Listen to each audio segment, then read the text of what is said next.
Yo, what's up, guys?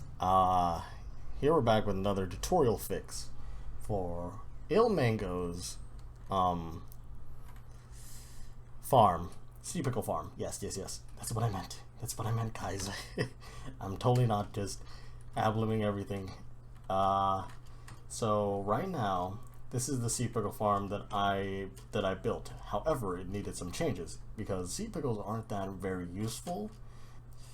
And so the farm designs have not gone very far, and you can basically follow ilmango's design all the way through. However, if you're playing on a server like mine, who's installed Spigot and stuff like that, and have changed the item collection rate. Okay, but here by rate I mean distance. So let's continue, which means if an item is dropped, and one is dropped farther, it will pick it up because it just reduces lag, but also there's some few problems associated with it, as in if a pickle falls out in between the blocks and gets out, any further pickles that will be made can actually go up and bunch outside, so you will actually have lots of losses, and that wouldn't matter in this design. I don't think ilmango intended to do a lossless farm design, because this farm produces like 80,000 pickles per hour, so it really doesn't matter if it lost a lot. However, with the Spigot thing, you could lose up to like a couple thousand per hour if that happens, just because of the drop limit change. Now, here I'm going to show you some design changes I've made to this farm. First of all, any block that is connected to water has an extra glass block in the corner where the water looks like it can go out. That's so that the item doesn't flow through the corner. And a second change is that these blocks with the chests in it used to be just water blocks, but looking at Rayworks design, I've seen that water blocks actually, because of the Spigot design, they will clump up in these corners, and ilmango's design basically requires that the sea pickles flow into the flow of water, because the water on the source block is being generated after the piston pushes it in, and the air block stays there for a short while, and then the water has to refill into a source block. So that's the reason why his farm works so well, is because the water flows for a short amount of time, carrying the sea pickles to a spot where the hopper minecarts are able to pick them up. Now, I mentioned that Rayworks inspired this because if you waterlog chest blocks, they will still act like water source blocks. However, they will not clump in the corners because it will have a collision with the chest, and I think that's worth just putting some chests there, although how expensive you think it may be.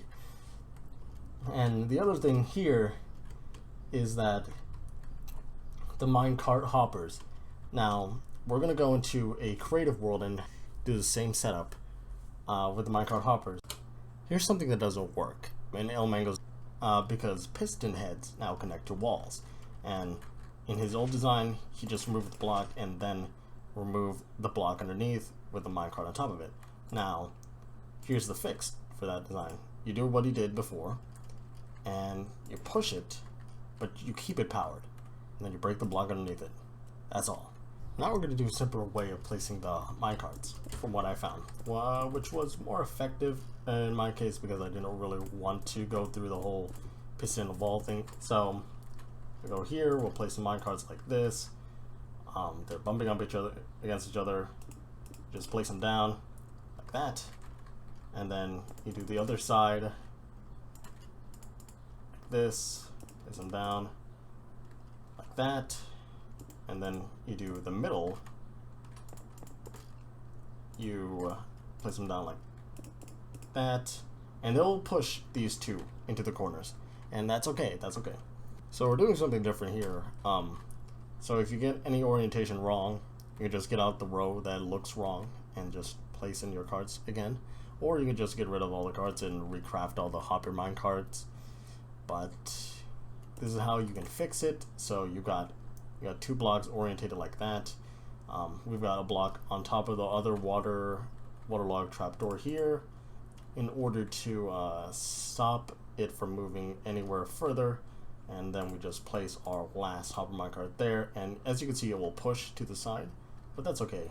Now we place the coral on top, and here's the reason why I went with ilmango's design in the end, because I wanted to build Rayworks design, because I like Rayworks as a YouTuber. However, the fact remains is that sea pickle growth was not like it we used to before, and so it didn't work.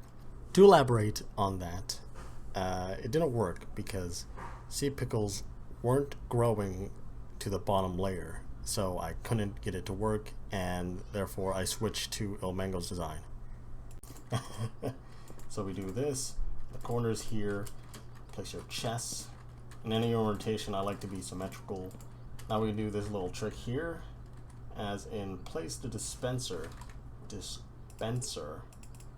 get this out of here. Oh, I actually needed that. Oops. Dispenser here in the middle. Okay, I thought I had a dispenser, but apparently I got that. Now you could do it a little bit like this. Just get out of the range a little, look up, and you can do that for every single block. But we have trapdoors now, and trapdoors give you power. Now you can hold shift so you can move a little bit slower and place the pistons like this, and yeah, you can get the whole setup, and it's the same star pattern as the coral down below. By the way, if you forget anything, just break a piston and use the trapdoor method to get back here. Break the trapdoor, replace the piston, anything like that. You just place your sea pickles there. Just waterlog these chests here so that they're all full in the sea pickles like that. If you have ender pearls, by the way, you can just ender pearl right through. You can just place the chest last if you want as well. And also the chests don't matter if they can be opened or not, so we can just do another layer like this. Okay, I don't know where I just placed that. Okay, that was weird. My goodness, I did it again. And there we go. We got that up. Now let's do the redstone. ilmango did two patterns which you can use, which is just you fill in the corner and remove this corner, which is all he does. And it was kind of confusing in the video because I was like, what the heck? Okay, so I just came to the conclusion he did two different takes. We'll get some redstone out in here and just place it all around. Now we need to access the dispenser somehow, and you will have to designate 2 blocks and then 1 block where you can expand to. So just place a hopper here, hopper here, hopper here, get a chest there. But the tricky part here is an observer. Now an observer can be placed, as you will know, like if you really wanted it to observe something, this is so that it powers quasi connectivity to the dispenser. It passes right through the hopper. Now the next thing you need to do is grab a note block. Pretty sure it's in this section. No, I'm not. Note block. Where is it? Redstone. It's redstone apparently. We'll do that. Have an observer facing down in that. Have that, and place that so that a signal can be moved through. Grab another rail, put it there, and now you've got your bone meal system. Now we're gonna do the really weird thing. So I barely know how this works. I'm not too familiar with zero ticks, but you need a sticky piston right here in the middle block, facing another way. You need a piston above here. You need a block there. You don't technically need a block there, but it's easier to place stuff on if you do. And you need a block here connecting this this comparator and this repeater here, and a line like this. And we're gonna go out like this. It should be this much, right? Basically make that the corner of your 2x3. We have like a little comparator here on the subtract mode. Get another redstone dust there, redstone dust there, and this should work as a zero tick pulsar. Now we can't see it right now because I have it blocked out, but as you can see right here, the pistons are firing and we are getting the clock running. Now, think about this. I'll try to explain it to you. This is just a clock. So the comparator sends a signal through here, and then it gets a full length of power here. However, this will always be subtracted, right? So, and then because it's subtracting, it will actually depower this line, the power that's going to come out of this line. So every time it will flash, and then it will repower this, so that gets a clock going. This comparator sends a signal through this block, and now this is just to update this piston. Now we could send a 1-tick pulse every time into this clock, but we need the block to be removed. So the block gets removed in a 0-tick manner so that we can re-grab the block, because the re-grabbing the block is 0 ticks as well. So the block always comes here, but it always gets removed as well. And this is just to update this block so that it doesn't stay in one position or another. And that's how I understand it. However, if you are more inclined to do any redstone, you can just say whatever you want with it. So, and that in turn, it powers all the pistons, but also powers the note block, and that's what gets the dispenser up and running. And this is just a chest to put in all your goodies, all your bone meal, your fertilizer. So you can just connect it somewhere else, or do the block pattern that ilmango showed as well, and you can just connect lots and lots of bone meal to this.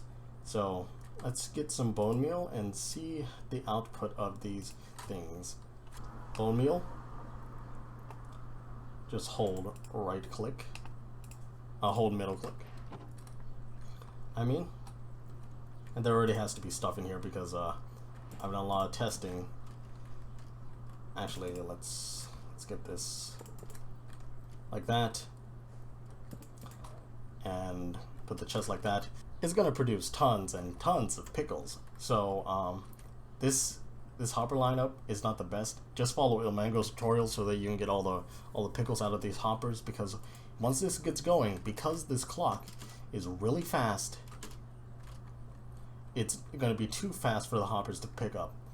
And so that's why the hoppers go into dropper systems, and then go into dropper systems which drop out the items into a stream, and that's why he does it, so that it works like that. But as we go on here, we are going to see some pickle output.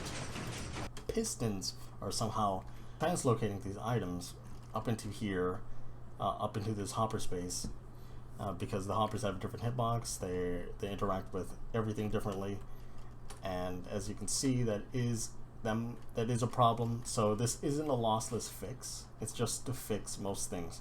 And as you saw, like above here, it was landing up here. So even if there was hopper loss, you weren't seeing any of it down here. So you can just go up here and fix it. You don't need to have this whole layer just be solid blocks. It could be like opaque blocks so that you can see what's going on in there as well. And I think it looks pretty cool if you do it like that.